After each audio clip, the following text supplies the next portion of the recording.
আসন সমীকরণ পডকাস্ট অনুষ্ঠানে আপনাদের সকলকে স্বাগত জানাচ্ছি। আমি ফাহিম মাসুদ।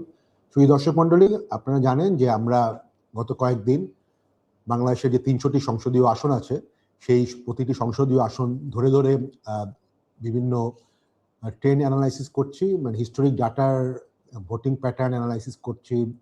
প্রতিটি আসনে যারা প্রার্থী আছেন, যারা মেইন প্রতিদ্বন্দ্বিতায় আছেন, তাদের স্ট্রেংথ অ্যান্ড উইকনেস অ্যানালাইসিস করছি এবং মাঠ পর্যায়ের যে ডাটাগুলো আমাদের কাছে আসছে সেগুলো নিয়েও কিছু আলোচনা এবং অ্যানালাইসিস করে আমরা কিছু প্রেডিকশন করছি আমাদের সাথে যারা থাকেন, আমাদের সাথে যারা এক্সপার্ট আছেন তাদেরকে সাথে নিয়ে। আজকে এই সেশনে আমরা ময়মনসিংহের যে 11টা আসন আছে, ময়মনসিংহ একটা বড় জেলা এবং সেখানে যে 11টা আসন আছে সেটা নিয়ে আমরা প্রেডিকশন করব। আমার সাথে আজকের এই প্রেডিকশনে উপস্থিত থাকবেন, অ্যানালাইসিস এবং প্রেডিকশনে উপস্থিত থাকবেন এহতেশামুল হক। উনি যুক্তরাষ্ট্র থেকে জয়েন করেছেন আমাদের সাথে, একজন রাজনৈতিক বিশ্লেষক এবং পেশায় একজন আইনজীবী। আমরা তার আগেই দেখে নেই যে সোফার আমাদের যেই পর্যন্ত আমরা প্রেডিকশন করেছি 55টা জেলায় 235টা আসনে, আমাদের এখনো প্রায় 8টা আসন বাকি আছে। 55টি জেলায়, 8টা জেলা বাকি আছে। 55টি জেলায় 235টা আসনে আমরা প্রেডিকশন শেষ করেছি। আমাদের প্রেডিকশন অনুযায়ী বিএনপি জোট এখন পর্যন্ত 129টা এবং জামাত জোট বা জামাত বা এনসিপি জোট 77টা এবং জাতীয় পার্টি 4টা, স্বতন্ত্র এবং অন্যান্য 21টা, এবং এবার এই স্বতন্ত্রের মধ্যে আবার বিএনপির বেশ কিছু বিদ্রোহী প্রার্থীও আছে। তো সেই অর্থে এটা আলটিমেটলি হয়তো বিএনপির দিকেই যাবে, এবং ইসলামিক আন্দোলন 3টি।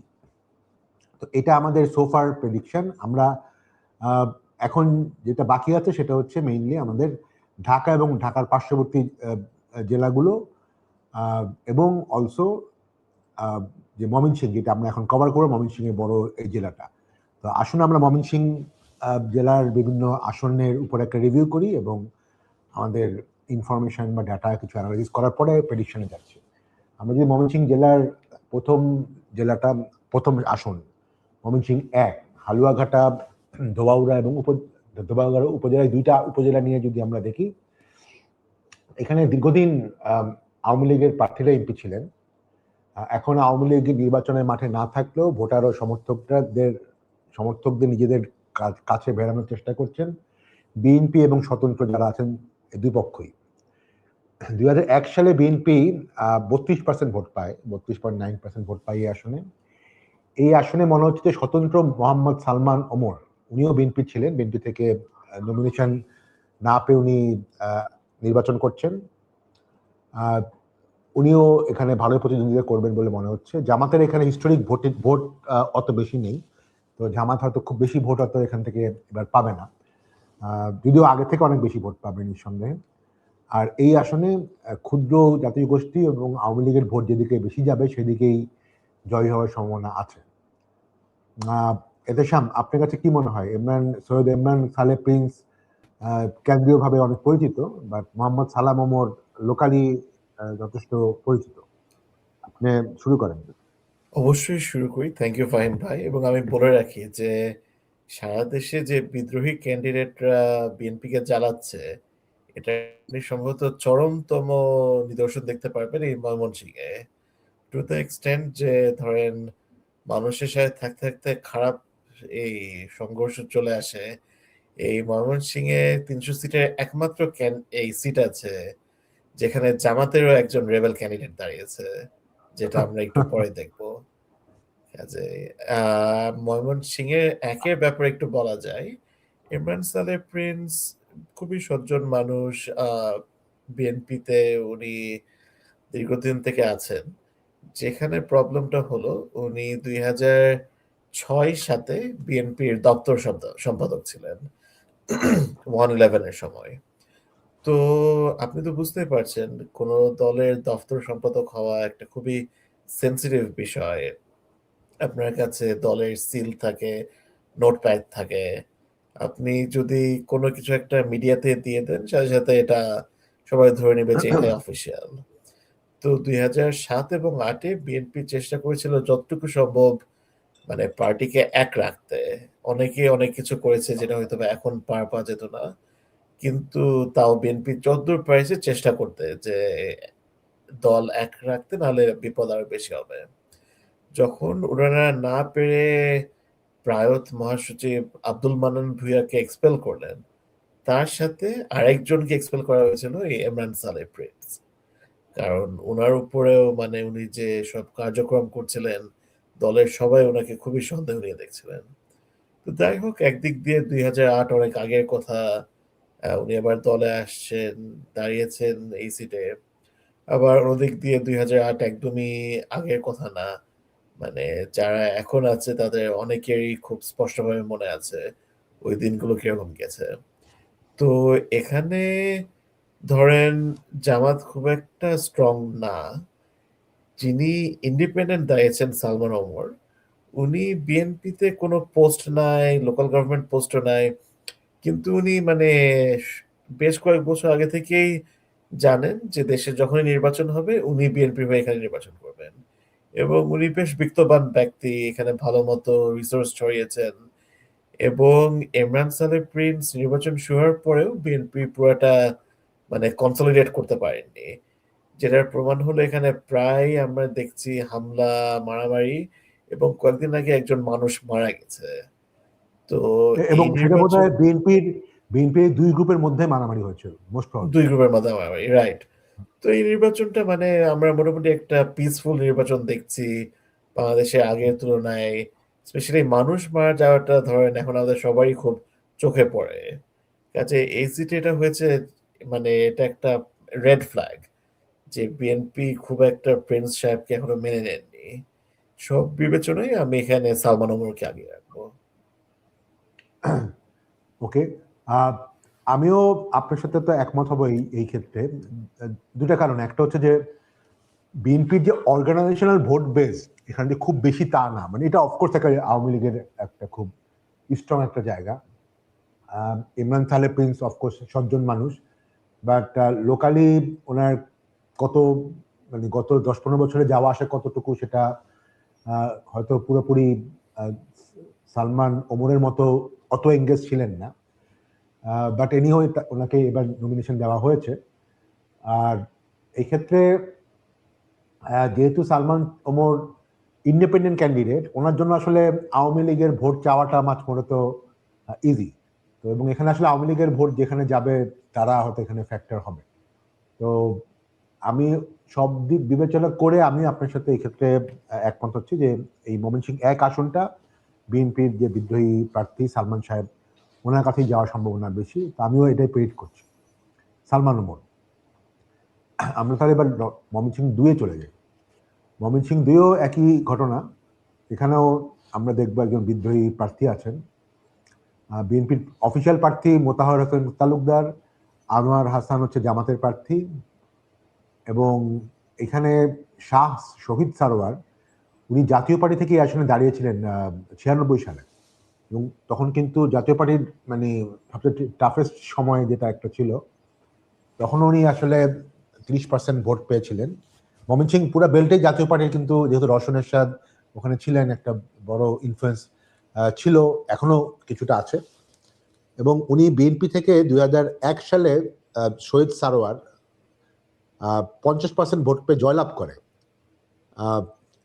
এবং উনি 2008 সালে যদিও বিএনপি জয়লাভ করেনি, উনিও বিএনপি থেকে দাঁড়ায়।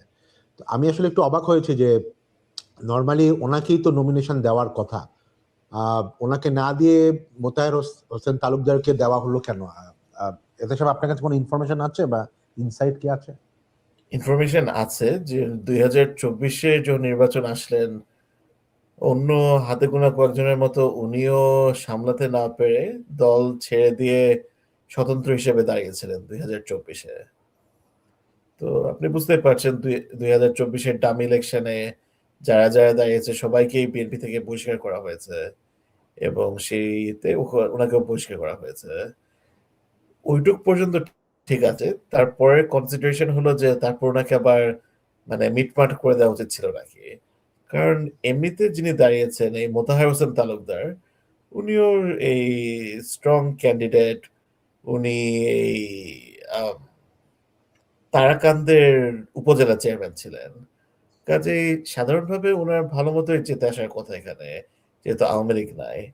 কিন্তু মানে এইটা আরেকটা ব্যর্থতা। এখানে শাহ শহীদ সারোয়ারের সাথে দল বোঝাপড়া করতে পারেনি এবং সারোয়ার সাহেবের যা ট্র্যাক রেকর্ড এবং উনি জাতীয় পার্টির ভোটটাও পাবেন, হয়তোবা কিছু আওয়ামী লীগের ভোটও পাবেন। আমি এখানে শাহ শহীদ সারোয়ারকে আগিয়ে রাখবো। ওকে, আমিও আপনার সাথে একমত হচ্ছি এই ক্ষেত্রে। যেহেতু জাতীয় পার্টির একটা ক্যান্ডিডেট ছিলেন এবং জাতীয় পার্টির পুরো ময়মনসিংহ বেল্টে এখনো কিছুটা হলেও ইনফ্লুয়েন্স কিছুটা হলেও আছে, তো সেই জায়গায় ইভেন উনি হয়তো কিছুটা আওয়ামী লীগের ভোটও টানতে পারবেন। বাট উনি কি এত সময় আপনি যেটা বলছেন, মানে উনি তাহলে আগেই বহিষ্কৃত হয়েছিলেন, উনি তাহলে রিসেন্ট বহিষ্কৃত হননি? 2 বছর আগে 2024-এ যখন ডামি ইলেকশন হলো, মানে আমি উনি বলতেছি ওখানে যে দাঁড়ালেন। গত 2-3 মাসে যাদেরকে বহিষ্কার করা হয়েছে, মানে উনি এটার মধ্যে না তাহলে। আচ্ছা, না, তাহলে উনি ইন এ সেন্স আসলে বিএনপি বিদ্রোহী প্রার্থী না, এক সেন্সে উনি আসলে independent with BNP background. Right.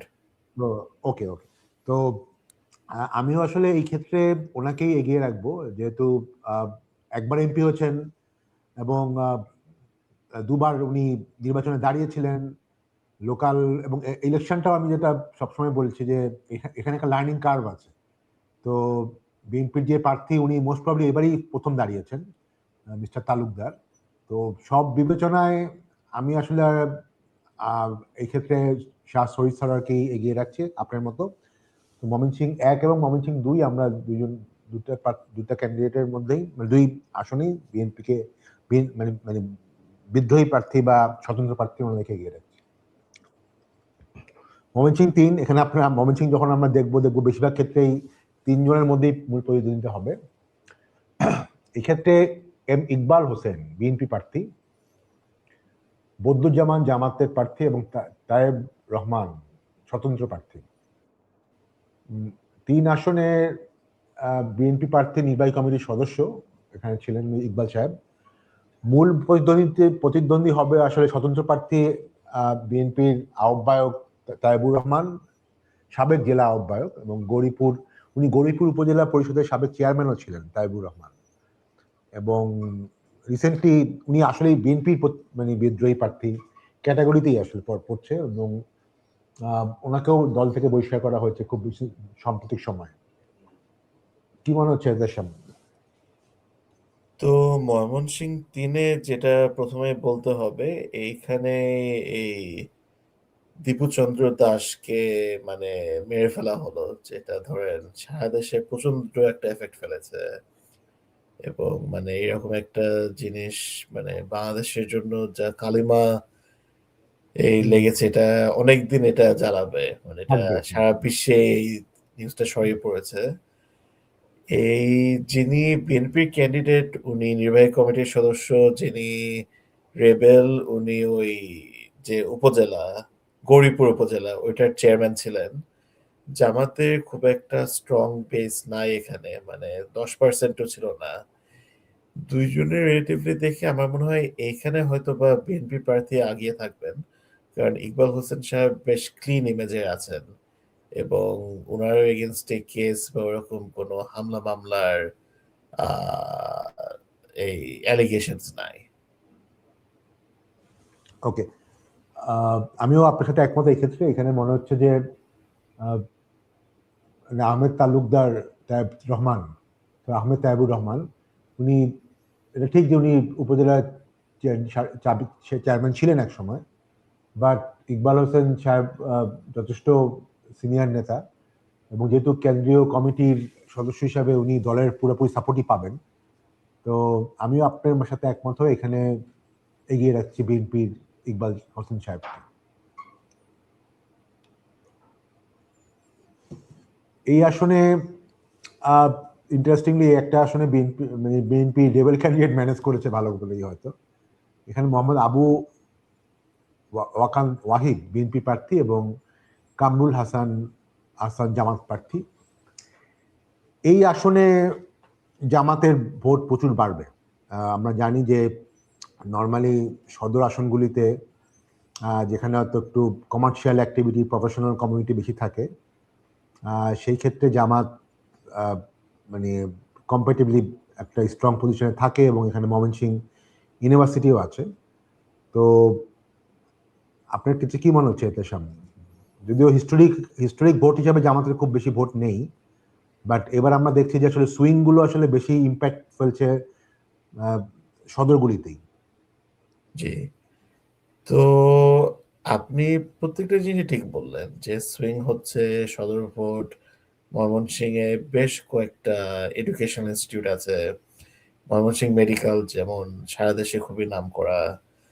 তো এখানে একমাত্র কথা হচ্ছে জামাত শুরু করছে 2.1% দিয়ে। 2.1% থেকে আপনি যতটাই আগান, যেহেতু বিএনপির ভোট ভাগাভাগি হচ্ছে না, কাজে বিএনপিকে আগে রাখতে হবে। এই আসনে অনেকবার প্রতিদ্বন্দ্বিতা করেছেন এবং জিতেছেন এই রওশন এরশাদ। কাজে রওশনের সুদার। বুঝতে পারছেন, জি, কাজে আপনি বুঝতে পারছেন সিটটা মানে মোটামুটি মানে মানে জাতীয় পার্টির একটা বেজ আছে এখানে। রাইট, জাতীয় পার্টির বেস আছে। এবং মানে মানে মানুষজন যেহেতু একজন মহিলা প্রার্থীকে ভোট দিয়েছেন, কাজে ওনারাও মানে কিছুটা হয়তো বা সেরকম তাদের মনোভাব সম্পন্ন।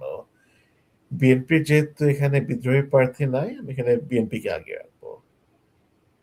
আচ্ছা, আমি শুধুমাত্র একটা কারণেই এই ক্ষেত্রে তো জামাতকে এগিয়ে রাখবো। আমি জানি যে জামাতের ভোট বেজ এখানে অনেক কম, বাট ওয়ান্স এগেইন শহরের যে বিভিন্ন জায়গায় আমরা কিছু ট্রেন্ড দেখছি যে আহ, যারা একটু শহরে শহরে একটু এডুকেটেড ক্লাসের মধ্যে জামাতের আহ, মানে ইনফ্লুয়েন্সটা অনেক বেশি কম্পেয়ার টু রুরাল একটু সেমি এডুকেটেড ক্লাস থেকে। তো সেইটা একটা ইম্প্যাক্ট প্রতিটা শহরে আমরা দেখছি পড়ছে। আমি সেই ক্ষেত্রে যেহেতু এখানে বিএনপির ক্যান্ডিডেট আছে, বিএনপি অর্গানাইজেশনালিও জামাত থেকে এগিয়ে অনেক, বাট যিনি ক্যান্ডিডেট উনি বোধহয় most probably first time candidate, if I am not wrong. Right, G, okay, so ওই দিক থেকে সব দিক বিবেচনা যদি এখানে বিএনপি খুব স্ট্রং একজন লোকাল ক্যান্ডিডেট থাকতেন যে অনেক আগে এমপি হয়েছেন, সেরকম আমি দেখছি না। তো বাট এটা অলমোস্ট কাইন্ড অফ একটা ব্যাটেল গ্রাউন্ডই হওয়ার কথা। তো তারপরেও আমি একটু এখানে রিস্ক নিয়ে আমি জামাতের ক্যান্ডিডেটকে এগিয়ে রাখবো, mainly because it is a urban centre. আচ্ছা, আমরা তাহলে একটু পরে যদি যাই, তাহলে এই ক্ষেত্রে আপনি বিএনপি ক্যান্ডিডেটকে এগিয়ে রাখছেন, আমি জামাত ক্যান্ডিডেটকে এগিয়ে রাখছি। মুক্তাগাছা, মুক্তাগাছায় এখানে বিএনপির প্রার্থী জাকির হোসেন বাবুল, উনি সাবেক প্রতিমন্ত্রী এ কে এম মোশাররফ হোসেনের ছোট ভাই। আমি জানি না এটা কি এ কে এম মোশাররফ হোসেন কি আওয়ামী লীগের যে মন্ত্রী ছিলেন উনি, নাকি না উনি বোধহয় বিএনপির মন্ত্রী ছিলেন, আগে সচিব বিএনপির ছিলেন। মন্ত্রী ছিলেন, রাইট, সচিব ছিলেন, সচিব ছিলেন, জি জি, হ্যাঁ সচিব ছিলেন, হ্যাঁ। 2001-এ জ্বালানি প্রতিমন্ত্রী হয়েছিলেন। হ্যাঁ হ্যাঁ হ্যাঁ, তো যথেষ্ট ইনফ্লুয়েন্সিয়াল ছিলেন। তো জি, এই আসনে জামাতের 9% বেশি ভোট ছিল 96 সালে। নিশ্চয়ই কম্পিটিশন হবে অন্যান্য ময়মনসিংহের অন্য আসনের থেকে বেশি, এবং এই পাশে যেহেতু এখানে বিদ্রোহী প্রার্থী নাই, সরাসরি জামাত এবং বিএনপির মধ্যেই প্রতিদ্বন্দ্বিতা হবে। আপনার কাছে কি রাইট। মনে হয়? না, এখানে মনে হয় যেহেতু ওনাদের পারিবারিক একটা ঐতিহ্য আছে, এই রেবেল ক্যান্ডিডেট নাই, মোটামুটি হেড টু হেডে জামাত শুরু করছে 10%-এর নিচে, এই 15 বা 20%ও না। আমি এখানে বিএনপিকে আগে রাখবো। ওকে, আমিও আপনার সাথে একমত এই ক্ষেত্রে। আমি যেহেতু এটা মানে আগেরটার মতো মানে আরবান সেন্টার না, তো সেই ক্ষেত্রে মুক্তাগাছায় যে মাত্র রুরাল এরিয়া, তো আমরা বিভিন্ন জায়গায় দেখেছি রুরাল এরিয়ায় বিএনপি নর্মালি তার ভোট ট্র্যাডিশনাল ভোট বেসটাকে রিটেইন করতে পারে। আর যেহেতু মোশাররফ হোসেনের নিজস্ব একটা ইমেজ আছে, ওনার নিজের ছোট ভাই এখানে নির্বাচন করছে, তো আমিও এই ক্ষেত্রে বিএনপিকে এগিয়ে রাখছি ময়মনসিংহ 5 আসনে। ময়মনসিংহ 6, ময়মনসিংহ 6-এ এটা একটা ইন্টারেস্টিং, বেশ চতুর্মুখী ফাইট হওয়ার সম্ভাবনা আছে। এখানে বিএনপির অফিসিয়াল প্রার্থী মোহাম্মদ আক্তারুল আলম, কিন্তু এখানে বিএনপির সাবেক এমপি শামসুদ্দিন আহমেদের স্ত্রী এবং উপজেলা মহিলা দলের সাবেক সভাপতি আক্তার সুলতানাও শামসুদ্দিন আহমেদ, হ্যাঁ হ্যাঁ উনি, আচ্ছা আক্তার সুলতানা দাঁড়িয়েছেন। এবং শামসুদ্দিন আহমেদ কিন্তু 2001 সালে, উইচ ইজ ভেরি ইম্পর্টেন্ট, 2001 সনে স্বতন্ত্র হিসাবে নির্বাচিত হন এই আসনে। তো উনি স্বতন্ত্র ছিলেন, দ্যাট মিনস ওনার নিজস্ব একটা ভোট বেস তো আছেই। উনি ইন্তেকাল করেছেন, বাট ওনার ওয়াইফ এবার দাঁড়িয়েছেন স্বতন্ত্র হিসাবে। বাট ওনার ওয়াইফ আবার বিএনপির সাথেও সম্পর্কিত, এবং বিএনপি উপজেলা মহিলা দলের সাবেক সভাপতি ছিলেন। তো উনি দাঁড়িয়েছেন। আর জামাত প্রার্থী এখানে কামরুল হাসান, উনি দাঁড়িয়েছেন। এবং আরেকজন বিএনপির বিদ্রোহী প্রার্থী জসিমউদ্দিন, উনিও স্বতন্ত্র হিসাবে দাঁড়িয়েছেন। দেখা যাচ্ছে বিএনপি ব্যাকগ্রাউন্ড থেকেই 3 জন দাঁড়িয়েছেন। এতে সব ইন্টারেস্টিং। তো ফাহিম ভাই, অন্য সিটগুলোতে যে গল্পটা আমরা শুনলাম, এখানে আমি একটু ফ্লিপ করি। কারণ জসিমউদ্দিন আসলে জামাত থেকে দাঁড়িয়েছেন। এই জামাতের ক্যান্ডিডেট হলো কামরুল হাসান। উনি ছিলেন জেলার নায়েবে আমির। আর জসিমউদ্দিন ছিলেন সাবেক জেলা আমির। আচ্ছা ওনাকে যখন আচ্ছা, ও তাহলে এই আসনটাতেই আপনি এটা বলছিলেন যে জামাতের রেবেল ক্যান্ডিডেট। রেবেল ক্যান্ডিডেট, এবং আচ্ছা, একটাই আসন। জসিমউদ্দিনই এই 3 বার আগে জাতীয় নির্বাচনে অংশ নিয়েছেন জামাতের হয়ে। আচ্ছা আচ্ছা আচ্ছা, তাহলে তো আসলে ওই জামাতের 2 ক্যান্ডিডেটের মধ্যে ভোট ভাগ হবে, জামাতের ভোটটা। হবে, জি। তো এটা ধরেন খুবই টাফ, মানে আমার মনে হয় ইলেকশন হবে। আমার অ্যাকচুয়ালি ধারণা এই আম, এই শামসুদ্দিন আহমেদ সাহেবের ওয়াইফ, এই আক্তার সুলতানা, যিনি নিজেও উপজেলা মহিলা দলের সভাপতি ছিলেন, এবং ধরেন যেহেতু হাজবেন্ড মারা গেছেন, ওর উপর একটা সিম্পাথি থাকবে। উনি ওনার ভাস্তে, কারণ এই আক্তার আলম সাহেব হলেন ওই শামসুদ্দিন আহমেদের ভাস্তে। হ্যাঁ হ্যাঁ হ্যাঁ হ্যাঁ, ওনার হ্যাঁ, মধ্যে আত্মীয়, দুজনই আত্মীয় আর কি। আত্মীয়, জি। কাজে এই এই আক্তার সুলতান হলেন ওই বিএনপি ক্যান্ডিডেট চাচি। তো আমার ধারণা জামাতও ভাগাভাগি হয়ে যাচ্ছে, বিএনপি ভাগাভাগি হয়ে যাচ্ছে, কিন্তু যেহেতু একজন মানে উইডো দাঁড়াচ্ছেন, এবং মহিলাদের উপর একটা সিম্প্যাথি থাকতে পারে যে উনি ওনার প্রয়াত স্বামীর জন্য ওই মেমোরি নিয়ে ভোট চাচ্ছেন, আমি এখানে আক্তার সুলতানাকে আগে রাখবো। ওকে, আমিও আপনার সাথে একমত হব এখানে, কারণ এখানে কিন্তু ভোট একটা আছে, ওনাদের নিজস্ব ফ্যামিলি ভোট আছে, but it is true also that মানে ওনার ভাতিজাও ইলেকশন করছে, কিন্তু মানে ভোটাররা হয়তো ভাতিজা থেকে ওয়াইফের ব্যাপারেই বেশি সিম্প্যাথি থাকার কথা আর কি। তো এবং উনি বিএনপির কোর ভোটেরও একটা বড় অংশ হয়তো টানতে পারে। আর যেহেতু আমরা জানি যে মানে মহিলা ক্যান্ডিডেট তো খুব বেশি নাই, এবং মহিলাদের ভোটেরও একটা ফ্যাক্টর এখানে আছে, তো মহিলার ভোটের একটা বড় অংশ উনি হয়তো পাবে। তো আমি সব বিবেচনায় আমি আপনার সাথে একমত এখানে। এখানে আমি আক্তার সুলতানাকে এগিয়ে রাখবো ময়মনসিংহ 6 আসনে। আমরা ময়মনসিংহ 6টা তাহলে শেষ করছি। আমরা যদি এখন যাই ময়মনসিংহ 7-এ, আবারও দেখছি আমরা ত্রিমুখী ফাইট হওয়ার সম্ভাবনা। ত্রিশাল উপজেলা এটা, এবং এখানে কিন্তু জামাতের একটা ভালো ভোট বেজ আছে না। 91 সালে জামাত 17% ভোট পায়। বিএনপি এখানে 2001 সালে 35% ভোট পায়। এই আসন মোস্ট প্রবলি বেশিরভাগ ক্ষেত্রেই আওয়ামী লীগেই যায়। এখানে আনোয়ার সাদাত নামে যিনি স্বতন্ত্র প্রার্থী হয়েছেন,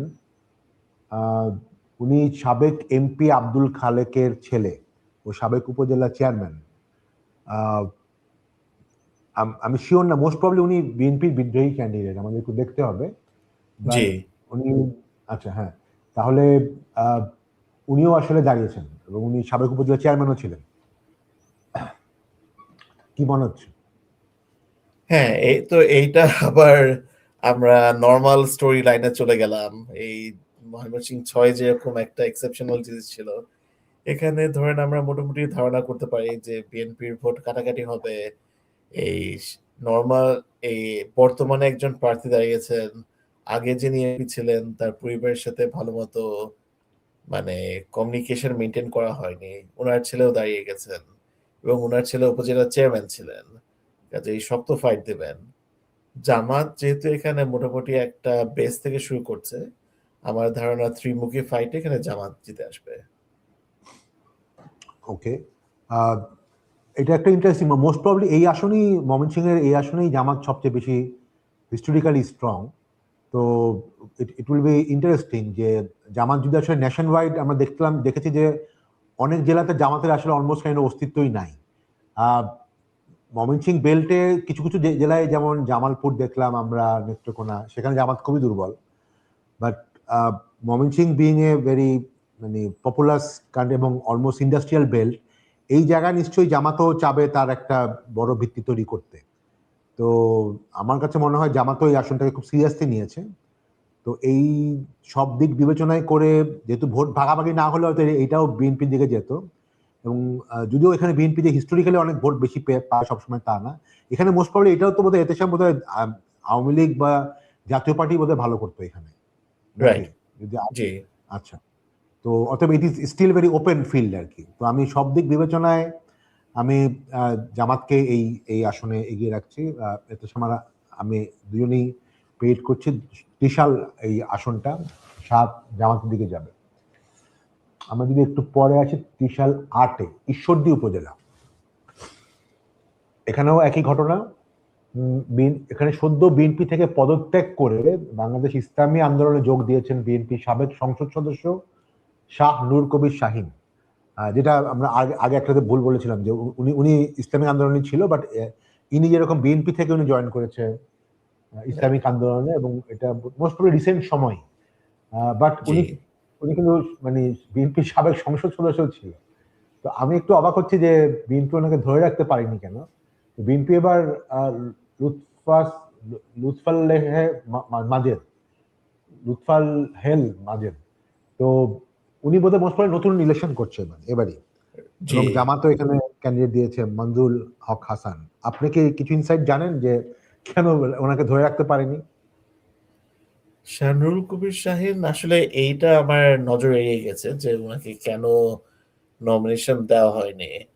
অনেক সময় ধরেন যারা, আমার যেটা একমাত্র মনে করতে পারি, যে যারা আন্দোলনে হয়তো খুব একটা শক্তভাবে ছিলেন না, প্লাস যদি ওই এরিয়াতে অন্য কেউ থাকেন যিনি ধরেন রাস্তাতে ছিলেন, ছাত্রদল থেকে বা যুবদল থেকে স্ট্রংলি আগে আসছেন, তাহলে ওনাকে দল থেকে রিওয়ার্ড করা হয়েছে।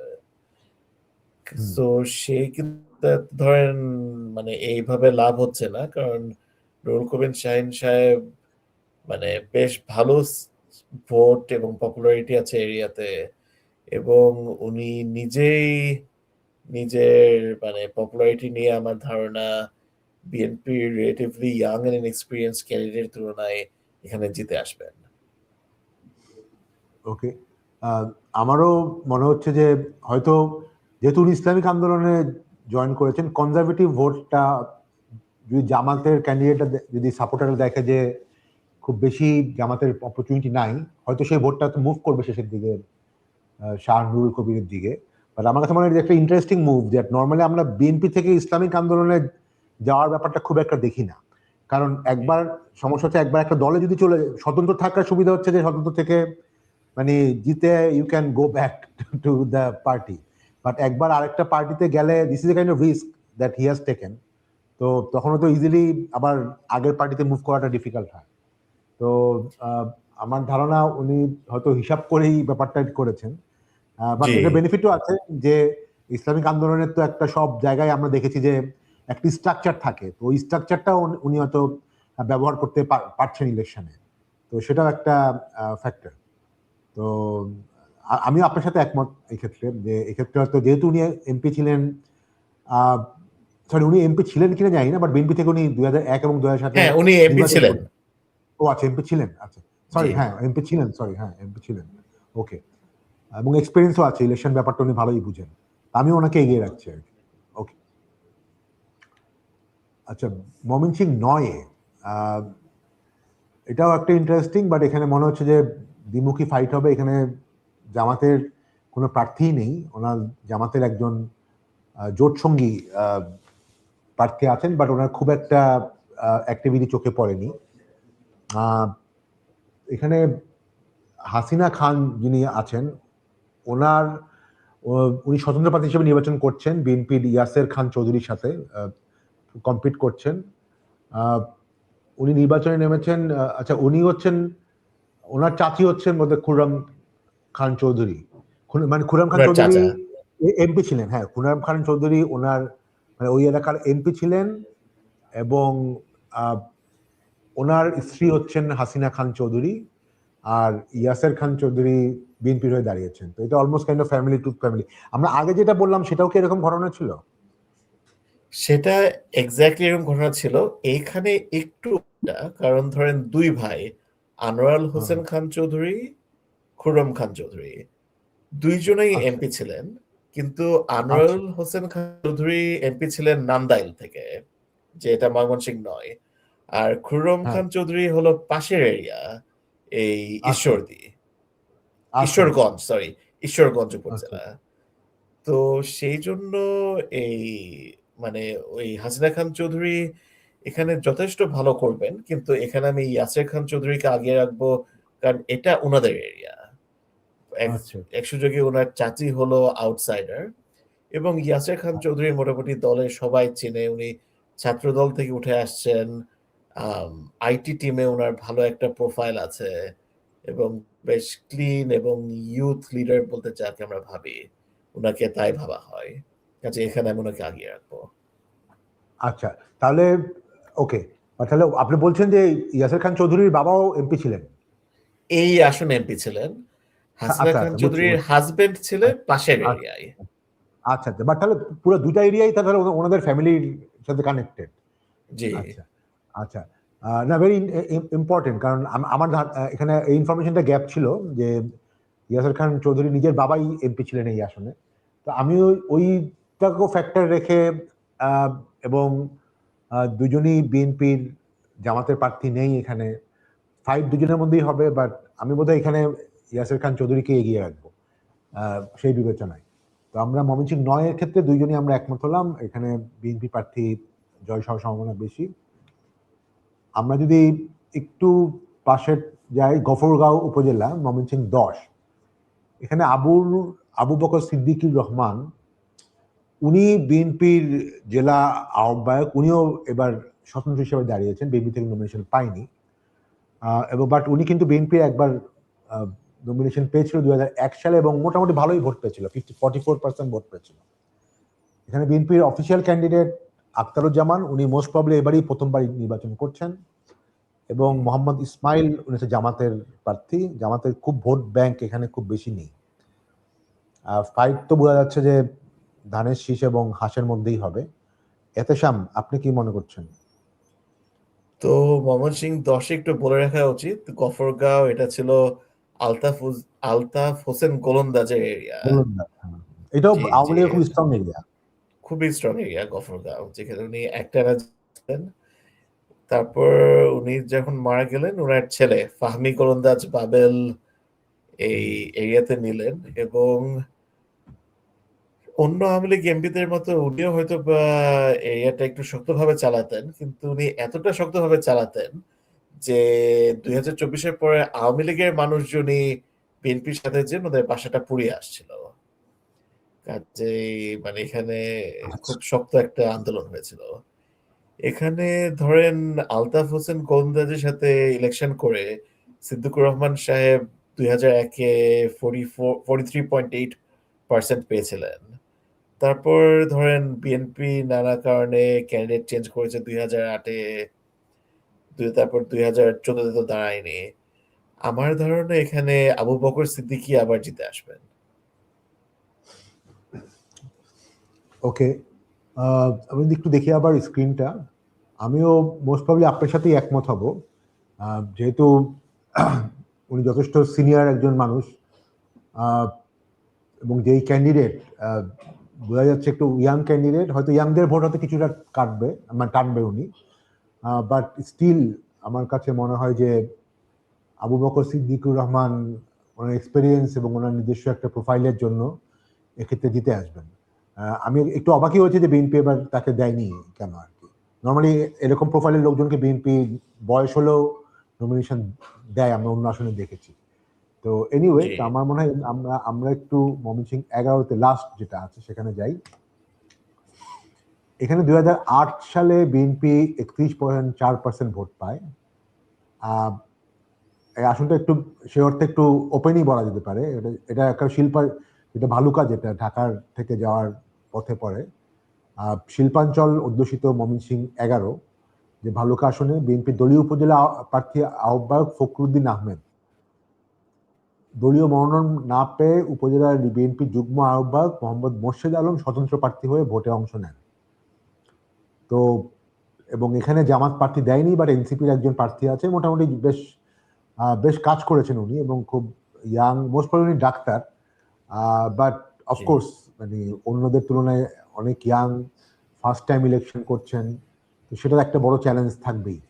বাট ইয়াংদের ভোট অফকোর্স উনি কিছুটা পাবেন, এবং যেহেতু এটা ঢাকার পাশে, ঢাকাতে খুব বেশি দূরে না, তো সেটার একটা ইম্প্যাক্টও এটা মানে কিছুটা হলেও শহরের মতনই একটা ব্যাপার হয়তো আছে। তো কি মনে হচ্ছে এতে সামনে?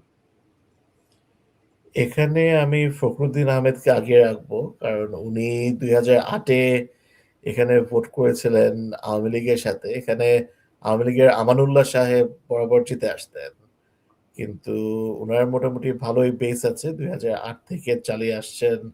এবং উনার এগেনস্টে যে বিএনপি দাঁড়িয়েছেন, উনার অতটা এখানে স্ট্রং হোল্ড নাই, মানে এই লোকাল এরিয়াতে বা কোনো লোকাল গভর্নমেন্টের চেয়ারম্যান ছিলেন সেরকম কিছু নাই। আবার এখানে জামাত প্রার্থী দেয়নি। এনসিপির যে ক্যান্ডিডেট উনি ইয়াং, আমার ধারণা উনি ভালোই করবেন, কিন্তু উনি এবং মোর্শেদ আলম মিলেও এখানে ফখরুদ্দিন আহমেদের সাথে সুবিধা করতে পারবেন না, যে 2008 থেকে এই এরিয়াতে আছেন। কাজে এখানে আমি বিএনপি কে আগে রাখবো। ওকে, আমিও মনে হয় আপনার সাথে একমত হব এই জায়গায়, যে এখানে ভোট ভাগাভাগি হবে, নো ডাউট। হয়তো এই ভোট ভাগাভাগিতে যদি জামাতের কোনো স্ট্রং ক্যান্ডিডেট থাকতো, তাহলে হয়তো সেটাকে কাউন্টার করে বা অ্যাটলিস্ট অ্যাডভান্টেজ নিয়ে জিতে আসতে পারতো। এনসিপি অফকোর্স জামাতের জোট সঙ্গী, বাট অর্গানাইজেশনাল স্ট্রাকচারে তো আসলে জামাত ইজ মাচ মোর পাওয়ারফুল দেন মানে এনসিপি ক্ষেত্রে। আর ইলেকশন তো আসলে শুধু ইমেজ দিয়েই হয় না, ইলেকশনের ক্ষেত্রে অর্গানাইজেশন স্ট্রাকচার যেরকম দরকার, ফাইন্যান্সিয়াল রিসোর্স প্রবাবলি এই পর্যায়ে আরো অনেক বেশি দরকার। তো সেই জায়গাটাতেও উনি কতটুক ম্যানেজ করতে পেরেছেন সেটা একটা প্রশ্ন থেকে যায়। বাট অফকোর্স মানে for a candidate like him, এটা একটা বড়, মানে এখানে যদি উনি অ্যাটলিস্ট 25% ভোটও পায়, প্রবাবলি 20% ভোটও যদি পায়, ফিউচারের জন্য এটা একটা বড় অ্যাসেট হিসেবে থাকবে, এবং I wish him every success. কারণ এরকম ইয়াং ক্যান্ডিডেট বা পলিটিক্যাল লিডারশিপ আমাদের পলিটিক্সে একটা বড় পজিটিভ রোল নেবে বলে আমার বিশ্বাস। তো আমি আপনার সাথে তাহলে এই ক্ষেত্রে ফখরুদ্দিন আহমেদের ক্ষেত্রে আমি একমত হচ্ছি। তো ময়মনসিংহের 11টা আসনই আমরা শেষ করলাম। একটু যদি আমি মানে রিভিউ করি একেবারে প্রথম এক থেকে, জাস্ট এই ক্ষেত্রে আমরা দুজনই বিদ্রোহী ক্যান্ডিডেট। সালমান ওমরের ক্ষেত্রে, ময়মনসিংহ 1-এর ক্ষেত্রে আমরা প্রেডিক্ট করছি ময়মনসিংহ 1, আমরা দুজনই প্রেডিক্ট করছি সালমান। ময়মনসিংহ 2 আমরা দুজনই প্রেডিক্ট করছি শহীদ সারোয়ার। ময়মনসিংহ 3 এখানে আমরা ইকবাল হোসেনকে বলেছিলাম।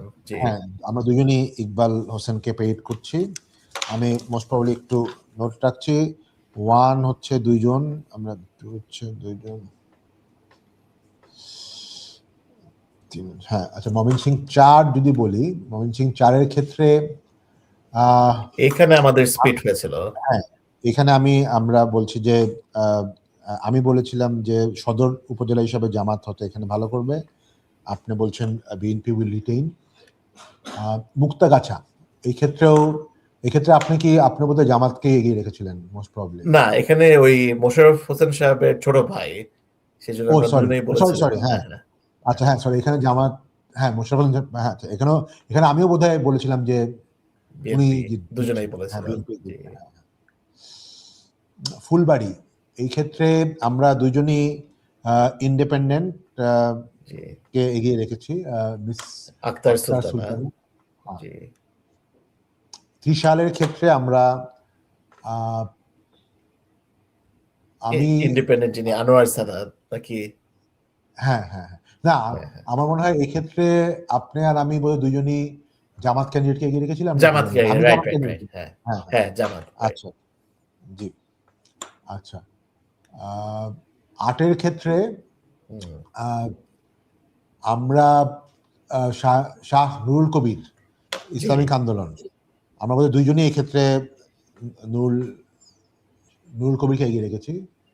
রাইট 9 ক্ষেত্রে আমরা দুইজনই আহ, আহ, আমরা আমরা বললাম দুইজনই ইয়াসির এগিয়ে খান রেখেছিলাম। চৌধুরী। হ্যাঁ হ্যাঁ হ্যাঁ হ্যাঁ, আমরা বিএনপিকে এগিয়ে রেখেছি 9 ক্ষেত্রে। 10 ক্ষেত্রেও আমরা দুজনই আবু বকর সিদ্দিকীকে এগিয়ে রেখেছি। রাইট আচ্ছা, আর 11 ক্ষেত্রে আমরা দুজনই ফখরুল উদ্দিন আহমেদ জি ওনাকে এগিয়ে রেখেছি। রাইট ওকে, ঠিক আছে, আমরা তাহলে ময়মনসিংহ 11 শেষ করলাম। দর্শক মন্ডলী আমাদের সাথে থাকার জন্য ধন্যবাদ। আমরা ইতিমধ্যেই প্রায় 250-র মতো সিট, আমরা যদি একটু দেখি আমাদের এখন পর্যন্ত যে সিট কাউন্টটা, এখন মানে ময়মনসিংহটা বাদ দিয়ে আমরা ময়মনসিংহটাকে আমরা অ্যাড করে আপনাদের সামনে উপস্থাপন করব কতক্ষণ পরেই। বাট সোফার আমরা যদি দেখি যে 56টা আসনের মধ্যে, মানে এতক্ষণ পর্যন্ত আমরা 57টা আসন নিয়ে আমরা আমাদের প্রেডিকশন দিলাম। আমাদের আরো 57টা জেলা, আরো 7টা জেলা আমাদের বাকি আছে। আজকেই আমরা এটা আপনাদের সামনে দিব, যার মধ্যে বেশ কয়েকটা বড় জেলা ঢাকা, গাজীপুর আছে। তো আমরা যদি একটু দেখি আমাদের এখন মোস্ট প্রবাবলি আমাদের প্রায় 6টার মতো আসন, হ্যাঁ 6টার মতো যোগ হবে। তো বিএনপি এই 6টা যোগ করলে প্রায় 140টার আশেপাশে চলে আসছে। জামাত এক্ষেত্রে আমাদের এখানে জামাত জোট আরো 2টার মতো অ্যাডিশনাল অ্যাড হবে, মানে 81টার মতো। আর ইসলামিক আন্দোলন একটা বাড়বে, স্বতন্ত্র এক্ষেত্রে প্রায় মোস্ট প্রবলি 3টা বাড়বে। তো আমরা ফাইনাল কাউন্ট করে আমরা আপনাদের সামনে খুব তাড়াতাড়ি এটা ময়মনসিংহ অলরেডি, আচ্ছা সরি, এটা অলরেডি ময়মনসিংহ বোধহয় অ্যাড করা হয়ে গেছে। ওকে ওকে, তো হ্যাঁ ম্যাপেও দেখা যাচ্ছে যে ময়মনসিংহটা অ্যাড করা হয়ে গেছে। তো তাহলে এখন পর্যন্ত ময়মনসিংহ অ্যাড করার পরে সিচুয়েশন দাঁড়াচ্ছে যে বিএনপি জোট 133টা, জামাত ও এনসিপি জোট 79টা, জাতীয় পার্টি 4, স্বতন্ত্র এবং অন্যান্য 25। অন্যান্য স্বতন্ত্রের মধ্যে একটা বড় অংশই আমি মোস্ট প্রবলি প্রায় এই 25-এর মধ্যে বোধহয় 15 জনই আসলে বিএনপির বিদ্রোহী প্রার্থী। তো সেটা তো আলটিমেটলি ওনারা বিএনপিতেই ব্যাক করবে। আর ইসলামিক আন্দোলন সোফার 4, এটা হচ্ছে আমাদের 246টি আসনের প্রেডিকশন। সোফার 56টি জেলা, আমাদের আরো কয়েকটি জেলা বাকি আছে। আমরা খুব শীঘ্রই আপনাদের সামনে এই জেলাগুলো, 8টা জেলা যেটা বাকি আছে, আমরা আপনাদের সামনে আসব। আমরা নেক্সট পর্বে কিশোরগঞ্জ নিয়ে, বা কিশোরগঞ্জ বা ব্রাহ্মণবাড়িয়া যে কোনো একটি জেলা নিয়ে আপনাদের সামনে উপস্থিত হচ্ছি। আর 10 থেকে 15 মিনিট পরেই আমাদের এই সামনের বাংলাদেশ চ্যানেলের সাথে থাকুন আপনারা, আমরা লাইভ করব একটু পরেই। ধন্যবাদ।